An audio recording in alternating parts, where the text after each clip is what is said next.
बिस्मिल्लाहिर्रहमानिर्रहीम। अस्सलाम वालेकुम। इंशाअल्लाह आज की वीडियो में मैं आपके सामने 9वीं जमात की उर्दू की नई किताब जो कि Punjab curriculum and text book board ने शाया की है, उसके 5वें सबक यानी कलीम और मिर्ज़ा ज़ाहिर दार बेग के मुसन्निफ़ का तारुफ़ पेश करूँगा। अगर आप मेरी साबका वीडियोज़ देखना चाहते हैं तो इस वीडियो की डिस्क्रिप्शन में मौजूद लिंक को विज़िट करें। इंशाअल्लाह इसको समझ कर पढ़ेंगे जो यहाँ लिखा हुआ है किताब में, और इसके साथ साथ मेरे पास जो टूटी फूटी मालूमात हैं वो भी मैं आपको साथ में देता जाऊँगा। तो आइए वीडियो शुरू करते हैं। सबक के मुसन्निफ़ हैं डिप्टी नज़ीर अहमद, जो 1836 को में पैदा हुए, 1912 में इंतकाल कर गए। इनका जो यौम पैदाइश है वो है 6 दिसंबर।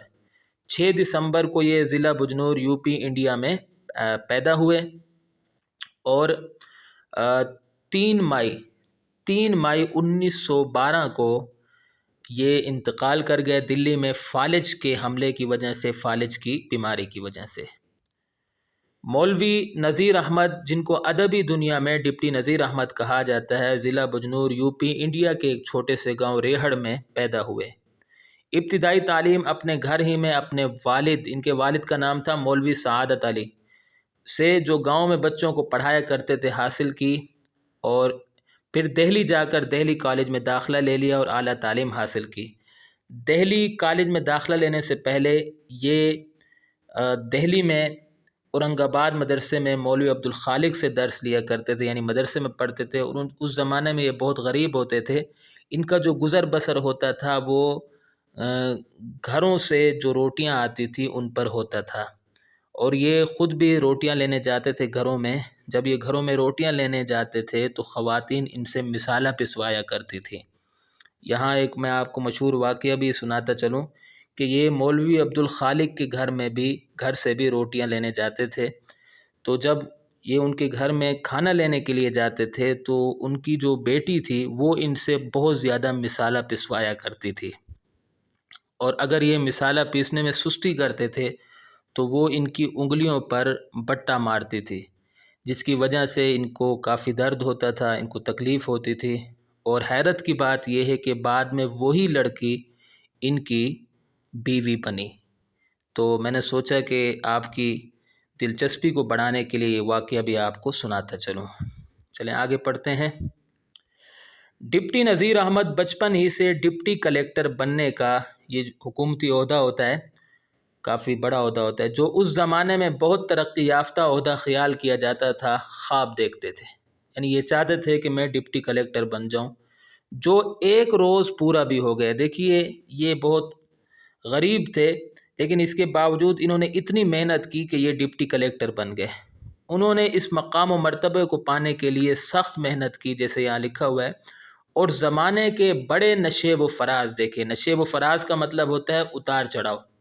उन्होंने 1857 की जंग आज़ादी को बहुत करीब से देखा था, क्योंकि उन दिनों आप दिल्ली में मुकीम थे, दिल्ली में रहते थे। आप सर सैयद अहमद ख़ान के अफ़कार यानी ख़यालात से बहुत मुतासिर थे।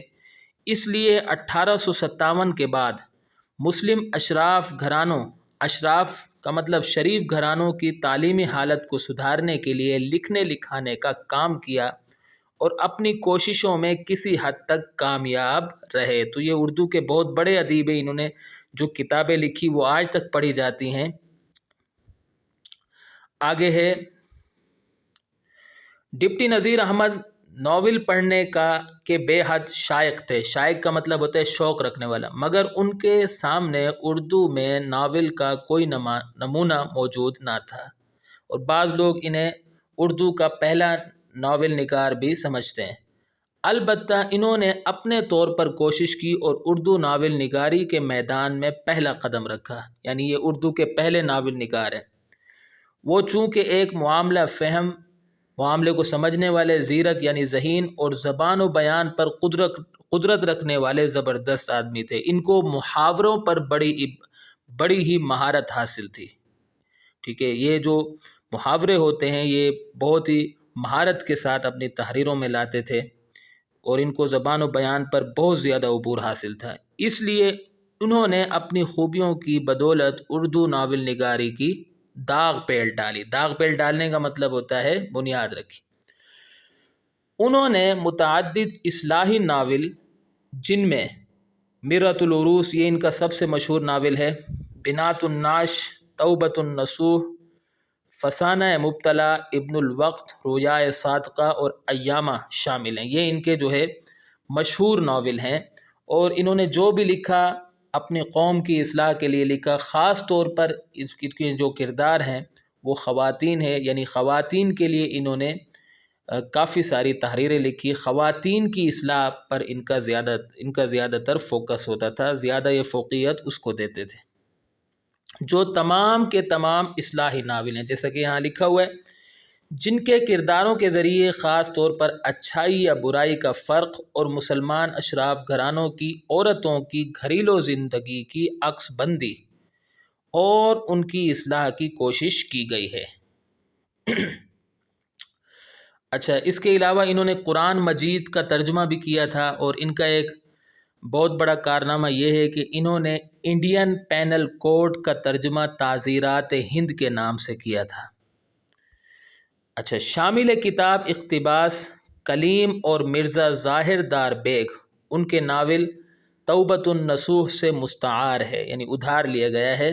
ناول کے اس حصے میں خاندان کے سربراہ نصوح کے بڑے بیٹے کلیم کا ذکر ہے، جو اپنے وقت کا معروف شاعر ہے مگر اپنے حال میں مست رہتا تھا، اور تمسخر یعنی مذاق اڑانے کے انداز میں اس کے دوست مرزا ظاہر دار بیگ کا بیان ہے، جس کا ظاہر اس کے باطن سے قطعی مختلف تھا۔